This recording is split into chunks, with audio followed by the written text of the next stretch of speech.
Hi guys, welcome to another vlog. Okay, so for today's vlog guys is titingin tayo ng single detached na bahay. At andito ako ngayon sa may Idesha Dasmariñas, Cavite. So bali ito yung ano nila, yung parang pinaka admin office nila. Yan. Tapos dito na din yung papasok papuntang Idesha guys. So magpapa free tripping lang ako. Titignan ko yung bahay kung magkano, tapos kung maayos siya. Tapos yun. So without further ado, let's go. So dito na ako sa Idesha guys, balay sa admin office. Inaantay ko lang yung ahente para mag-tripping. So ito guys, ito yung project development nila. Bali andito tayo. So yan guys, kita nyo ang laki ng Idesha. Bali yung labasan nila dito, which is dito yung pinanggalingan natin, tapos doon sa Aguinaldo Highway. Ito sa commercial area. Ito yung Idesha City Center. Okay. Dito ang namili na yung save board dito ng lote. Hinihintay na lang yung bayad, yung reservation fee.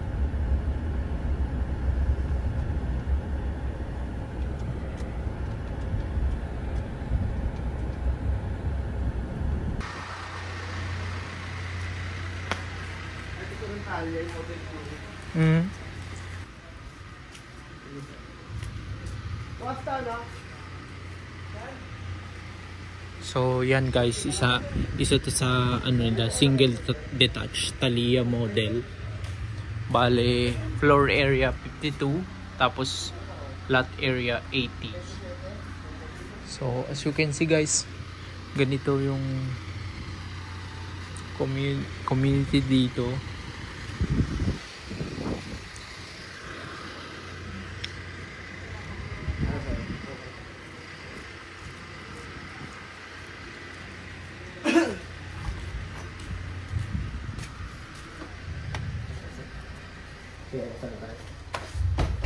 Ito sir, yung single attached siya sir. So, complete type, ano na sir, naka-dress up lang to.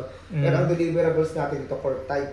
So, bari naka-finish yung floor, kayo na maglalagay ko lang gusto yung design ng tiles. Okay. Yung first paint yung wall. So, kung anong gusto nyo yung second coat, kayo mag-design yun. Ayan sir. Tapos sa second floor, wala pa siyang partition tsaka ceiling. Para makapagising ko, paano gusto nyo hatiin yung mga partitions. Tapos, pero sir, maganda din nakaabang na yung mga wirings. So, hindi nyo kailangan mag-hire electrician. Tsaka mga bulbs, tapos socket sir, kasama na rin sir. Dapat ba yung style sa labas pag nagpa-renovate? Dapat same lang? Ang ano lang naman sir, yung uniformity na lang harap sir. For the meantime na naman sir, habang dito pa naman yung developer, pero sabi ko nga, lifetime nyo na naman sa inyo na to. So pag na-turn over na sa HOA, depende kung gusto nyo ano yung policy ng developer or yung policy na ng HOA. Every phase may HOA dapat? Opo sir. Opo. May outsource tayong HOA dito, Colliers International po yung HOA natin dito sir. Okay. Hindi pa kasi ma-turn over sa mga homeowners ngayon kasi kung nga binibenta pa. Gusto kong makita yung sign. Yung liit naman ng sala. Dito pwedeng i-extend. Opo. Mamaya sa daanan natin yung kaibigan ko dyan, nag-extend na ng taan. Okay. Tapos sa likod na yun din sa taan. Mga nasa talya sir. Maluwag yung lote. Ano, yung kasya dalawang kotse dyan. Oo.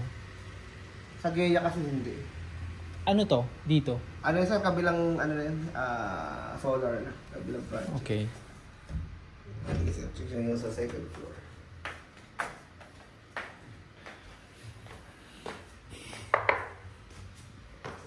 Yung gano'n yung sa ano. Ilang rooms to? 2 bedrooms sir. Sabi sa balcony. 2 bedrooms lang. Pwede yung magaling architect kasi pwede yung 3 bedrooms. Yung bathroom, Sa baba, sir. isa lang? Opo. Okay. dito papuntang balcony.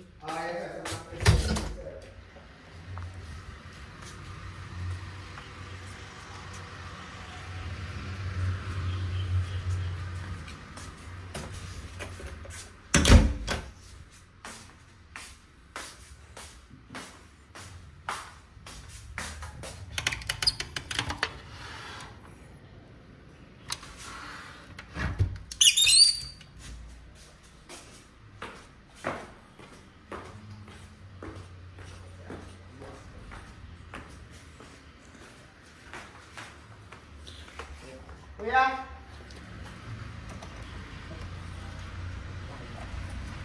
Kuya, open na itong tayo na. Open na rin.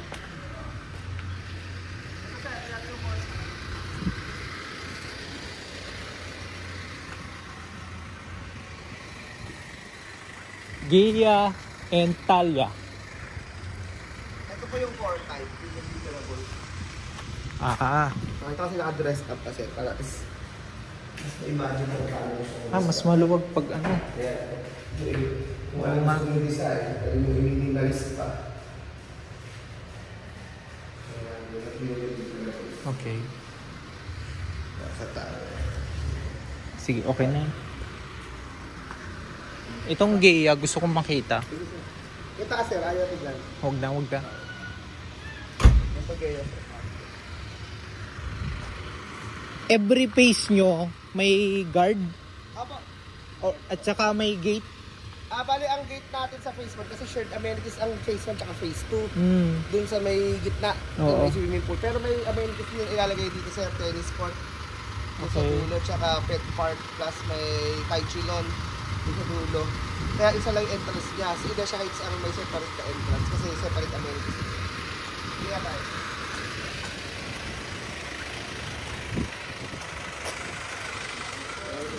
Kumusta rito? Marami mong problema? Ito pa ang ganyan natin na ano. Okay na kuryente? Naayos na nila? Hindi pa po, sir, sabi. Mas maayos dito. Buksan tama. Mas maayos to. Mas maluwag. Pero itong kitchen, pwede kong bakbakin to. Opo, kay ano pa siya, sa Manila sir, may 1.5 meters. 1.75 kasi yung haba niyan eh. May setback. Opo. Basta may ano lang, area for ventilation.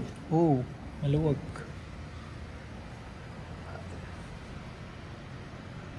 Maluwag. Hindi ventilation na. Ito sir, dalawa CR. Sa baba tsaka sa ano. Hindi po yan, ano. Pero parang mas malaki yung garahe ng Talia. Opo. Talia. Kasi, ano siya, yung likod, ito kasi parang meron siyang, ano dito, parang, sikip ba? Oo. Pero okay na din. Tapos yung kapag pa-renovate, kailangan ba dito galing yung contractor or Hindi naman, sir. pwedeng Basta galing sa magpapasa ka na labas? ng plano, may blueprint yan, tapos ikaw na mag-aayos nung permit sa construction. Pero kung may contractor ka naman, contractor mo mag-asikaso yan. Okay. Tingnan ko sa Marami din taas. contractor sa loob, sir.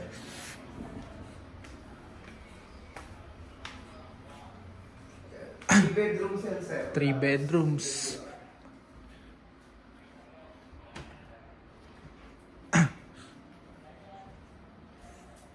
Masters.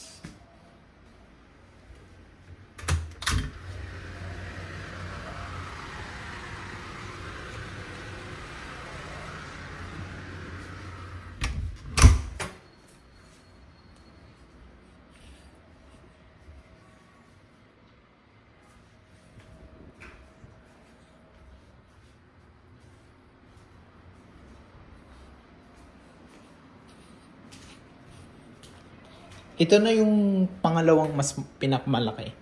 Sir. Yes, sir. Tapos yung isa yung Gaia. Yung Ay, yung Fuji. Okay. Mas maganda to.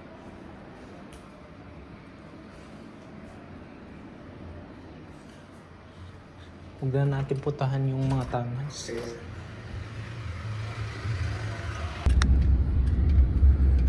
Ilang hectares tong Edesha? 37 hectares yun, sir. Ito na yung pinakamalapit sa Maynila. Oo, sir. Kasi ang next na Edesha, Lipa eh. Lipa. Although malapit sa SLEX yun. Paglabas mo ng Edesha, SLEX na. Kabuyaw, sir, medyo loob. Pero Okay. sa Del Monte, apat pala, sir. Iba yung price sa Batangas? Kasi Pareho lang, sir. pareho lang.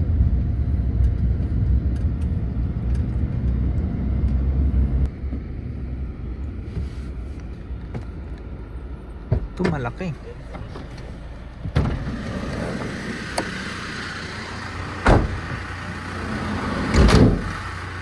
Ano, sir? Average size 120. Pero may mga 120 to 124 square meter tayo rito, sir. Okay. Ano tong klaseng kahoy ito? Ano yan, sir? Bakal? Oh, yung hindi na susulong. Mas malaki to. Ang ganito. Para sa anong hill? Day off? Baka day off.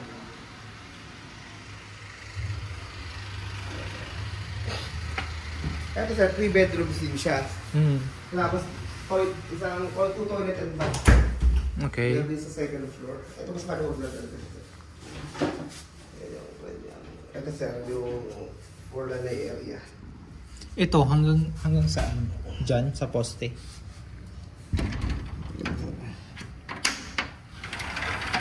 Sir, dito. Okay.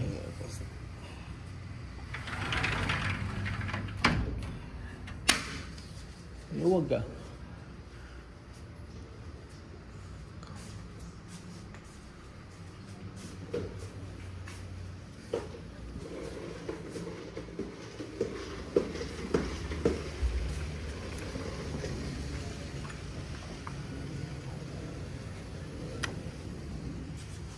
Napansin ko parang mga style dito parang Japanese style. Developer kasi natin, sir, Hankyu. PA Properties. Taga saan yun? Ay, Osaka, Japan yun, sir. Okay. Si Hankyu Hanshin. Ito lang yung business nila, real estate? Ano, sir, sa Japan kasi marami 100 years na sila, sir. Okay. Meron silang yung logistics. Logistics. Meron silang mga transportation, big bull team, lahat, sir. Okay, sir. Tingin ako sa taas ah. Baka.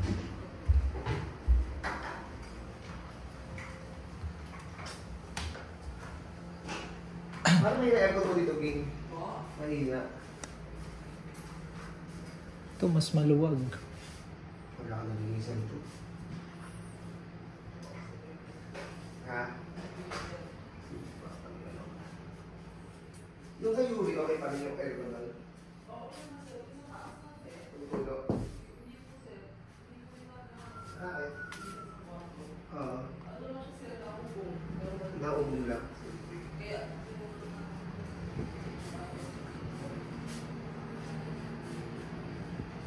Ito, paano?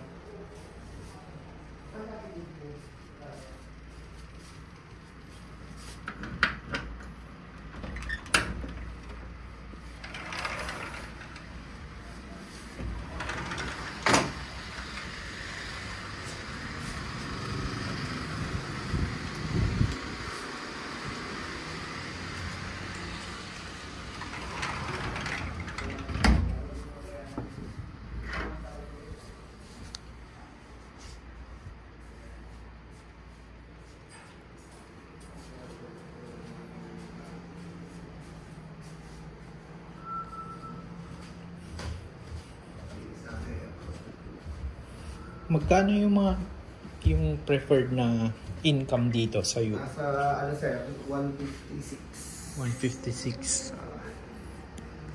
Maganda.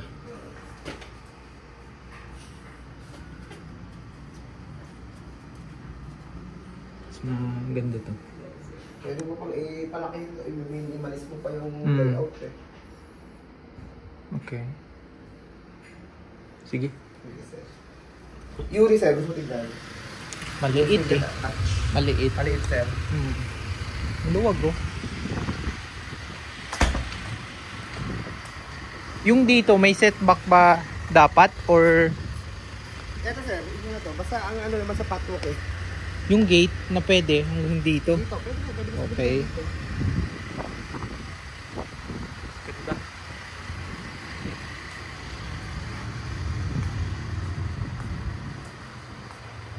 Ilang hectares ulit to?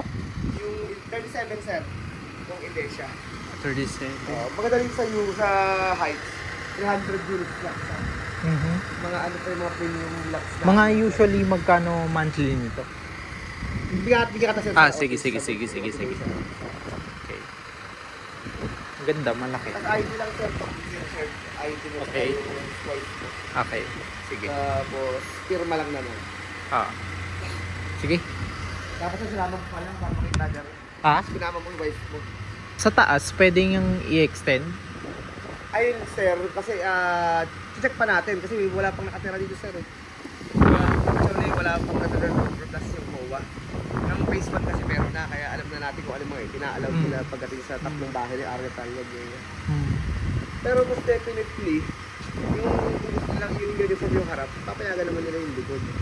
Saka yung gilid. Yung pagitan nito, ganyan talaga? ano sir? Yung mga bahay, may space yung ano? Oo sir. Ano sir? Pero hindi sa'yo yan, di ba?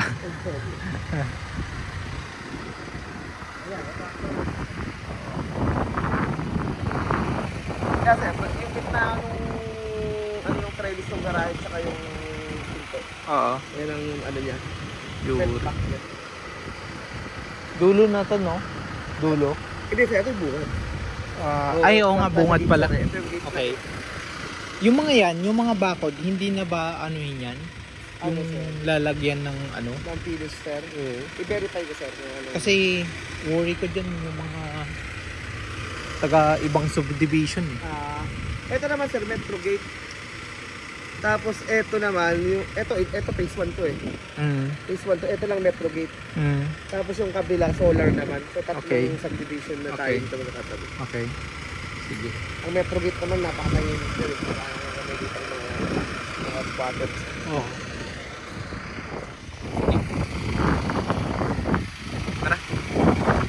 So, yun lang guys, yung tripping dito sa Aidesia das Marinas. Bale, gusto nata ko yung tatlo doon na single attached tsaka single detached nila na bahay. Tapos, let's see kung pasok sa income natin. Tapos, advice ko kayo or inform ko kayo kung kukuha ako ng bahay doon sa Aidesia. For now, ipapark ko muna yung tripping ko or yung mga na-inquire ko sa Das Marinas, tapos mag-i-inquire pa ako sa Aidesia Das Marinas, tapos mag-i-inquire pa ako sa mga iba. So yun lang guys, that's all for my video. Don't forget to like and subscribe to my channel. Again, this is Jay Yano and I will see you again next time. Bye!